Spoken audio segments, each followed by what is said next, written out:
Hi guys. ഇന്ന് ഷോപ്പിൽ പോയപ്പോഴാണ് ദേ ഈ ഒരു ഗുഡ് വൈബ്സിൻ്റെ ഉപ്റ്റാൻ പൗഡർ എൻ്റെ ശ്രദ്ധയിൽപ്പെട്ടത്. അങ്ങനെ ഞാൻ അതങ്ങ് മേടിച്ച് നമുക്ക് എന്തായാലും ഇനി ഇതൊന്ന് ട്രൈ ചെയ്ത് നോക്കാം. അപ്പോൾ ആദ്യം നമുക്ക് ഇതൊരു ബൗളിലേക്കിട്ട് നമുക്ക് റോസ് വാട്ടറോ മിൽക്കോ അല്ലെങ്കിൽ കേർഡോ യൂസ് ചെയ്ത് നമുക്കിതൊരു മിക്സ് ചെയ്യാം.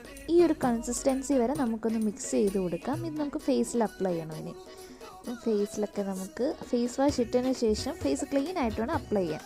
അങ്ങനെ ഫേസ് ഫുള്ള് അപ്ലൈ ചെയ്യുകയാണ് ഞാൻ. ഇത് യൂസ് ചെയ്യുന്നതുകൊണ്ട് നമ്മുടെ സ്കിന്നുണ്ടാകുന്ന പോസ് അതുപോലെ തന്നെ ടാന് കാര്യങ്ങളെല്ലാം നമുക്കിതുകൊണ്ട് റിമൂവ് ആയി കിട്ടും. അപ്പം ഞാൻ ഫേസ് ഫുള്ളായിട്ട് അപ്ലൈ ചെയ്ത് നമുക്കിനി ഒരു ഡ്രൈ ആവാൻ വേണ്ടി 15 minutes ഒക്കെ വെയിറ്റ് ചെയ്യാം. അപ്പം നമ്മുടെ ഫേസ് എല്ലാം ഡ്രൈ ആയി കഴിഞ്ഞ് നമുക്കിനി ഇത് വാഷ് ഓഫ് ചെയ്യാം. അങ്ങനെ ഫേസ് ഫുള്ള് ഞാൻ വാഷ് ചെയ്യുകയാണ്. ഇത് നോക്കി എൻ്റെ ഫേസിലുണ്ടായ ഗ്ലോയും ചെറിയ സ്മൂത്ത്നെസ്സും എല്ലാം വന്നിട്ടുണ്ട്. കണ്ടോ നിങ്ങൾക്ക് ഇത് ട്രൈ ചെയ്ത് നോക്കാം. ഇത് 10 rupees ഇരുന്നോളൂ. ഈ ഒരു ഗുഡ് വൈബ്സിന്റെ ഉപ്റ്റാൻ പാക്കറ്റിന് 10 rupees ട്രൈ ചെയ്യുന്നവർക്ക് ഈ ഒരു ചെറിയ പാക്കറ്റ് വിളിച്ച് ട്രൈ ചെയ്യാവുന്നതാണ്. അപ്പോൾ അത്രയേ ഉള്ളൂ ഗൈസ്. ഇന്നത്തെ വീഡിയോ ഇഷ്ടമെങ്കിൽ ലൈക്ക് ചെയ്യുക, സപ്പോർട്ട് ചെയ്യുക. അതുവരെയും